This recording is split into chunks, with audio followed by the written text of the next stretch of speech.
O bolsonarismo, gente, não vai desaparecer. Nós temos aí um bolsonarismo órfão, né? E temos que pensar no saldo deste governo Bolsonaro que chega ao fim. A gente tem que pensar o seguinte: era necessário colocar um freio neoliberal. O mundo está mudando, gente. Então, já estamos num mundo de maiores taxas de juros, nós estamos num mundo de mais protecionismo das grandes potências, nós estamos num mundo de uma nova Guerra Fria, nós estamos num mundo que mudou definitivamente a partir da Covid-19 e do conflito prolongado na Ucrânia, que se transformou numa guerra por procuração entre Oriente e Ocidente. Entre o velho mundo, que luta para se manter hegemônico, e um novo mundo que está pedindo passagem, capitaneado pela China. Então nós temos um mundo que não é aquele mundo de relativa paz internacional da primeira passagem do Lula pela presidência. Agora nós temos um mundo onde vai ser mais difícil o estabelecimento de relações multilaterais pelo governo brasileiro, coisa que é da prática do lulismo.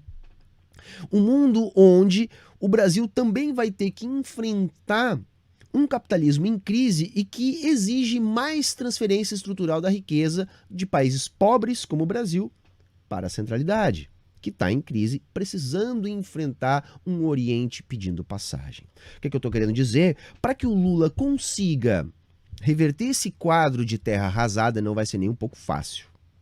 Porque os indicadores econômicos que nós temos no Brasil são péssimos. O desemprego continua muito alto, a demanda agregada muito baixa, não há perspectiva de retomada da economia.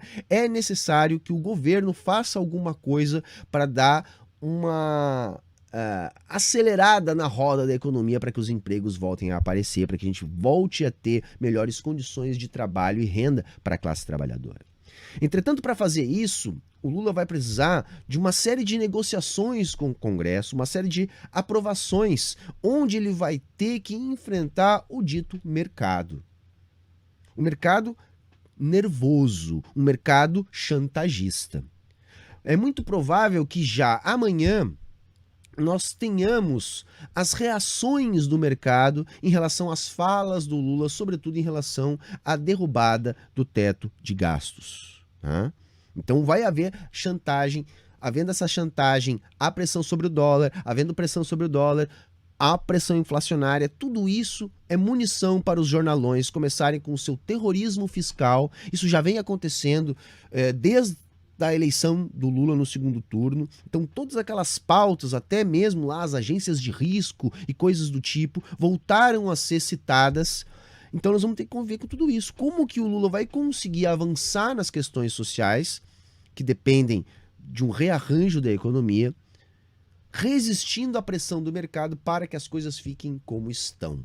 Porque as coisas no Brasil que aconteceram de 2015 para cá,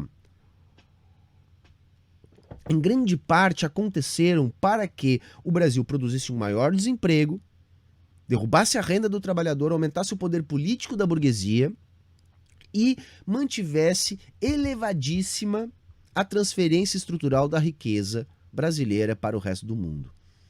Então é necessário que as coisas fiquem assim, porque assim as coisas estão por imposição deste mercado, que não conseguia conviver com um Brasil com baixas taxas de desemprego.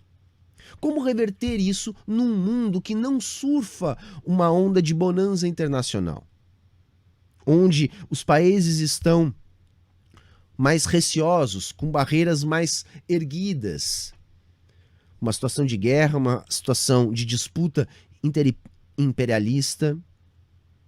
Então vai ser muito difícil esse início e nós vamos ter que ter um pouco de paciência e lembrar sempre que nós temos que fazer pressão política. Do outro lado, nós temos indicadores sociais terríveis, uma série enormes, né, de enormes retrocessos. Então, índices de vacinação que pioraram, índices de pobreza que pioraram, índices de desigualdade social. Então, uma série de índices comprovam a terra arrasada deixada por um governo que não era apenas ineficiente, era um governo que tinha um projeto de destruição. Bolsonaro, nos primeiros dias de governo, foi lá e disse: olha, nós temos muita coisa para destruir.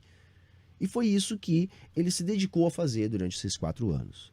Então, a estrutura pública no Brasil sai muito debilitada, um processo de terra arrasada e com um mercado ávido por chantagem para que continue as coisas assim como estão e que a gente tenha um governo sem os rompantes ideológicos do Bolsonaro, mas que seja assim também subserviente às leis de mercado. Então nós temos um saldo de terra arrasada nos setores da economia e da sociedade brasileira que nós vamos ter que lutar.